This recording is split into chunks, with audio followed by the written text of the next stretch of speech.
জন্মলগ্ন থেকে পৃথিবী মানবজাতিকে অনেক কিছু দিয়েছে। আমরা দু হাত পেতে তার কাছ থেকে নেই আল্লাহর হুকুমে, কিন্তু আমরা পৃথিবীকে ফিরিয়ে দেই যন্ত্রণা আর লাঞ্ছনা। তার বাতাস, তার মাটি, তার পানিকে আমরা দিনে দিনে আমাদের নিজস্ব ভোগবিলাসের জন্য এত বেশি অসুস্থ করে ফেলছি, যেটা আমাদের জন্য এখন হুমকি হয়ে দাঁড়িয়েছে। তো এই সমস্ত বিষয়াদি নিয়ে যারা গবেষণা করেন, যারা এগুলো নিয়ে প্রজেক্ট তৈরি করেন, বিভিন্ন সেই সব প্রতিষ্ঠানগুলো, সেসব ইনস্টিটিউশনগুলো একটা যে মেলা করেছে বৃক্ষ মেলার পাশে, তারা বিশ্ব পরিবেশ দিবস উপলক্ষে যে বিশ্ব পরিবেশ মেলা করেছেন, সেখানে গিয়েছিলাম আমি। অনেকটা সময় ধরে আমি ঘুরে ঘুরে দেখলাম, আর সত্যি বলতে কি আমার ভেতরটা একটা এত বেশি উজ্জীবিত মনে হচ্ছিল তখন। আমার ইচ্ছা করছিল যে আমি যদি কোনো রকম এরকম কাজের সাথে জড়িত থাকতে পারতাম। সত্যি ভিতরকার একটা কান্না থাকে, মানুষের ভিতরে একটা চাহিদা থাকে, সেরকম মনে হচ্ছিল। তো এই মেলাতে কি দেখলাম সেটা বলি। মেলাতে হচ্ছে অনেক, আমার সম্ভবত এইসব প্রতিষ্ঠানের রিসেন্ট প্রজেক্ট তারা এখানে শো করেছে। তো দেখলাম কি করে একজন কৃষক খুব সহজে কোল্ড স্টোরেজটা ইউজ করতে পারে।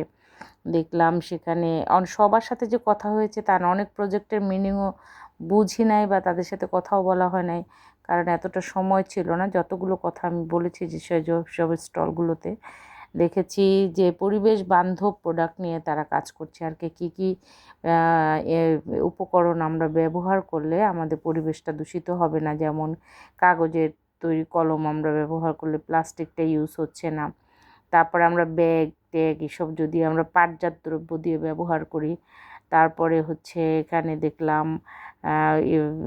ফিল্ট্রেশনের অনেক ধরনের ওয়াটার পিউরিফাইয়ের অনেক সুন্দর সুন্দর ব্যাপারগুলো দেখলাম কয়েকটা জায়গায়।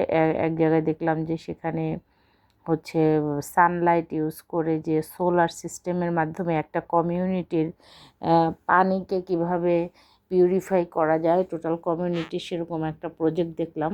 এবং সেটা খুব অল্প খরচে। তো আমি জিজ্ঞেস করলাম যে ওনারা কতগুলো সার্ভ করেছে, 100 কতটা যেন বললো, তারা সার্ভ করেছে মোটামুটি ভালোই।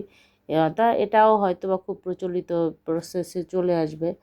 তারপরে দেখলাম, কথা বললাম, চুলার একটা ব্যাপার ছিল যেটা, তবে চুলাটা আমার কাছে অনেকবার দেখেছি অনেক জায়গায়, সেই জন্য অতটা বেশি মনে হলো না যে হচ্ছে একটা লেয়ার পর্যন্ত যে নিয়ে চুলাটা ব্যবহার করবেন, জ্বালানিটা ইউজ করবেন, সে কার্বন ডাইঅক্সাইড মুক্ত থাকতে পারবেন, এরকম একটা কনসেপ্ট ছিল।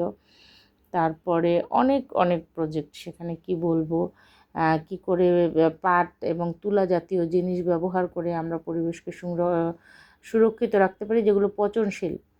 আবার যেমন সব থেকে ভালো লেগেছে প্লাস্টিক, এটা নিয়ে আমি একটা আলাদা ব্লগ করব। প্লাস্টিকের পরিবর্তে তারা ভুট্টা এবং পাটের তৈরি যে ব্যাগ।